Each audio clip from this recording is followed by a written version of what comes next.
I wanted to debunk some gun-related myths and show the truth behind them as well as how they originated. Let's start off with the 455 Webley and the reputation it has of stopping power. Whenever someone talks about the creation of the 455 Webley or the Webley revolver, inevitably it is mentioned that the British had problems with enemies not stopping when shot during colonial wars. Then someone will go on to talk about how the 455 has a reputation as being a quote man stopper, or it has quote stopping power, the Mark III hollow point round in particular being called specifically man stopper. To me, complaints about stopping power during colonial wars seem to be a pretty vague statement. Generally, no one mentions what war is being fought or what ammunition is alleged to have poor stopping power. Specifically, no one mentions a first-hand account of such a failure, which I find suspicious. So I thought I should try to look for some British accounts for a lack of alleged stopping power, and I could find exactly one. An attacker was shot with a .36 caliber Colt Navy revolver loaded with pointed ammunition. 5 of the rounds the officer fired at this attacker hit, and all of them exited his body. However, the attacker still hit the officer in the face with a heavy sword, before he fell over and died. Presumably the officer died as well. That event took place during the Sepoy Rebellion, so I looked for more accounts that happened during that war. Logically, if the handguns used in the Sepoy Rebellion were inadequate, that sort of thing would be readily noticed and commented on by soldiers who fought there.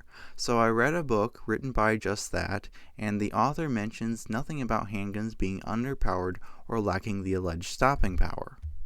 Instead, he mentions other interesting things like the fact that an officer was shot with a 24-pounder cannon loaded with grape shot and by chance managed to actually survive it. Another book mentions an incident where 2 rebels were mortally wounded with a pistol, but says nothing about the pistol being inadequate or lacking alleged stopping power. One more account involves a rebel about to kill Lieutenant James Hills with a saber. That rebel is promptly shot and killed with a revolver wielded by Major Henry Toombs.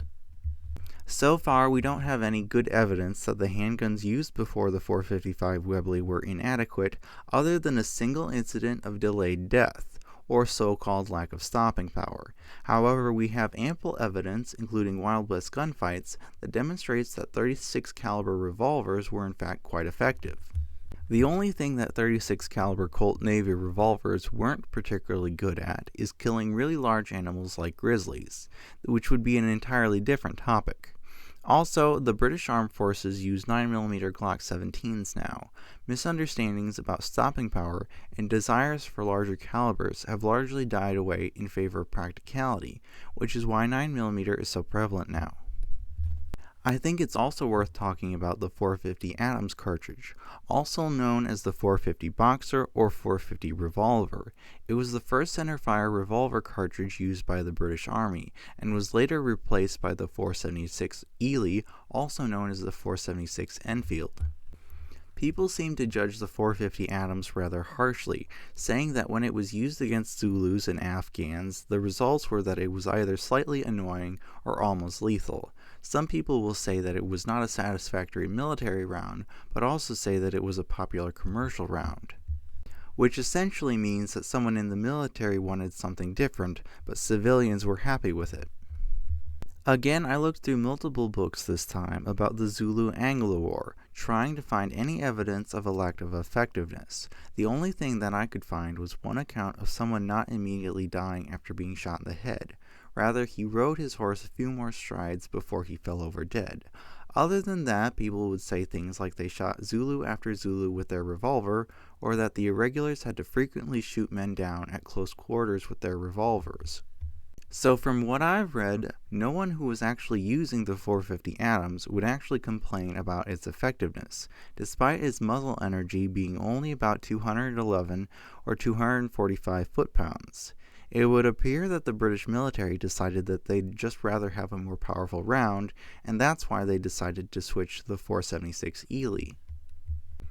It is interesting to me that the British military objected to the recoil of the .44 Colt Dragoon in their tests at Woolwich, only to later adopt the powerful 476 Ely after they stopped using the 450 Adams. I estimated the power of the Colt Dragoon based off of modern tests for comparison and found it to be less powerful than the 476 Ely. This estimate was obviously not based off of the maximum load for the Dragoon, and part of the reason for this would be because it's unwise to frequently fire max loads.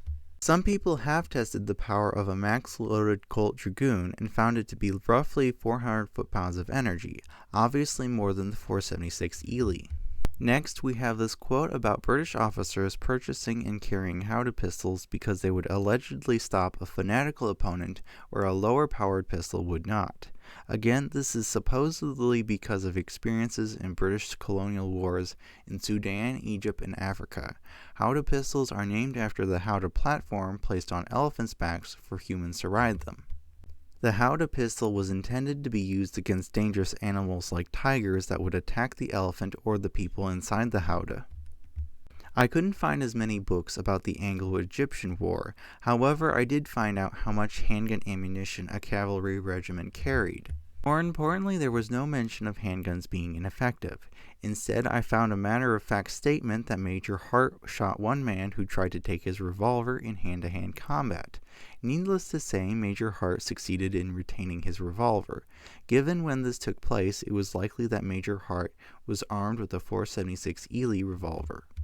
Now for the Anglo-Afghan Wars. We have one account of a man riding along picking off Afghans with his revolver before his horse was shot out from underneath him. Another account tells of a Captain Broadfoot who shot 6 enemies with his double-barreled pistol before he himself was killed. This may have been a Lancaster pistol or it may have been a Howdah. Regardless of design, a double-barreled pistol is a poor weapon for fighting multiple enemies at once, which is what tends to happen if you are fighting a war. Howdah pistols tend to have only 2 barrels and require the hammer for each barrel to be cocked before firing. To me, the idea that the Howdah pistol is a better combat weapon than a double-action 6-shot revolver is quite flawed. My opinion seems to be supported by the fact that they were never widely used for combat. We have more accounts, this time from the Anglo-Afghan War of 1879 to 80. Considering the time period, they may have been using 450 Adams revolvers or 476 Ely revolvers, or both in these events. One account being that a Captain Waterfield shot a man down with his revolver before shortly being shot in the thigh himself. Another account being of a man fighting a mob of Afghans 3 separate times with a sword and pistol. The words pistol and revolver at this time were used interchangeably, so he was likely using a revolver. Finally, we have a mention that the fanatic enemies generally take so much killing that if they were to periodically appear, the revolver ammunition of the soldiers would quickly run short. Obviously, this is not a criticism of the revolvers used, as the enemies were being shot down. It is only a commentary on the determination of the men who would not die easily. Given all of this evidence, I conclude that people will criticize various calibers as lacking effectiveness or stopping power without any real evidence to back up their claims. The fact that people say such things shows both ignorance and a lack of scrutiny, in my opinion. Going back to the 455 Webley, I wanted to show you a quote from a book about the Webley revolver. This is the section which tries to explain why the 455 has such a reputation for immediately stopping people. This section cites a book written by Fairburn and Sykes called Shooting to Live, regarding handguns and their use in the Shanghai Municipal Police. Then it goes on to talk about some of the things from that book. There is a huge problem here though, because the parts highlighted in red are essentially being written by this author and treated like they were coming from Shooting to Live. Most people would have seen these parts and assumed that the author knows what he's talking about because he's using a reputable source. I'm sure his intent was to simplify the information from Shooting to Live, but instead he entirely misunderstood it. This is how myths are repeated and continue to have new parts added to them. Myths persist because some people believe unquestioningly what they are told. If you stop to investigate and ask questions, the myth ends. This author basically concludes that a slow, heavy 45 caliber bullet has great stopping power. Then he uses the Thompson-Lagarde test and the Philippine insurrection as proof of this. If you've seen my video about the history of the 45 ACP and the Moros, I explained that neither the Thompson-Lagarde test nor the Philippine insurrection actually managed to prove that 45 caliber bullets are noticeably better, let alone having some special property called stopping power.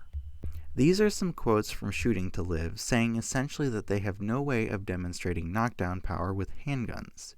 Then they give the very charitable conclusion of saying that they don't know if a big soft lead bullet can knock someone down, but they've never seen it happen. The obvious reason why they've never seen it happen is because that's not how physics works. Any handgun that has the possibility of knocking down a human target in such a way would also knock down the human firing the gun. And for those people who still believe that the 455 Webley has some special property called stopping power, we have an incident where a robber was shot 5 times with a 455 and kept running. Only when he was hit in the head with the butt of the revolver did he stop. While we're on the topic of stopping power, I'd like to mention Jeff Cooper's thoughts on the matter. He talks about how it's necessary to have a handgun powerful enough to stop a determined adversary with a single torso hit 9 times out of 10. He compares the one-shot stop rates of 9mm and 45, and he cites Herbert McBride's book, A Rifleman Went to War. However, the FBI's Wound Ballistics Workshop debunked the myth of reliable handgun stopping power with torso hits. If that's not a convincing enough statement, we have another anecdote. A robber was shot 6 times with a Full Metal Jacket 45 auto rounds and remained on his feet, doing as he pleased until he was hit in the head with the butt of the pistol and knocked unconscious. Jeff Cooper goes on to state that the 44 caliber Colt Army revolver, which uses percussion caps and black powder, is far superior than the 9mm M9 pistol that the US adopted in 1985. I can only say such a statement is quite ignorant and significantly undermines the value of his opinion. I'd also like to make the point that the only reason why the revolver exists is because there was a need for more firepower, aka more capacity, which is why small 34 caliber Colt revolvers were a massive increase of combat effectiveness over 54 caliber single-shot pistols. Likewise, this is the same reason semi-automatic pistols that have a considerable amount of magazine capacity have largely replaced 6-shot revolvers.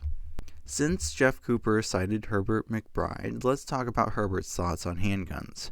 First of all, he thinks that the only time a 9mm handgun was effective is when it was used to bludgeon a German soldier on the head. For some reason, though, he referred to this specific German soldier as a Dutchman.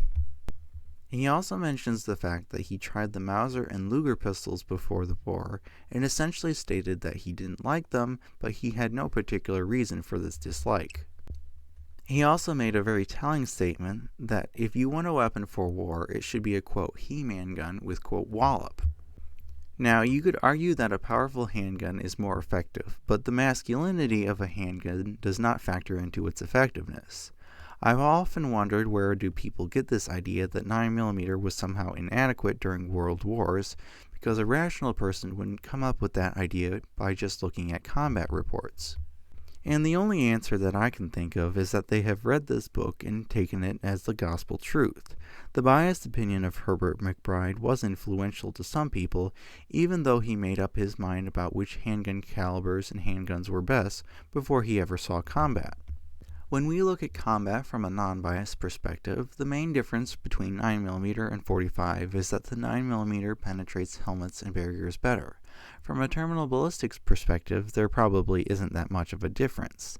As a side note, even though the 45 ACP was not in the Thompson-Lagarde test, if the test had been performed in a scientific manner instead of a haphazard one, we'd be able to make a good comparison of lethality between 9mm and 45 caliber bullets.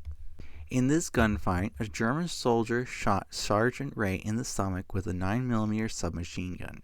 Ray played dead until the German turned away. At this point, as Ray was dying, he shot the German in the head with a 45. If the calibers were switched, the results would still be the same. Likewise, we have the report from the Malay emergency where a British soldier and the Malayan police shot a communist terrorist with a Thompson submachine gun. The communist did not immediately drop as Full Metal Jacket 45 rounds tore holes in him. He did go down after a second burst of fire, mortally wounded but still not dead. A single shot finally finished him off.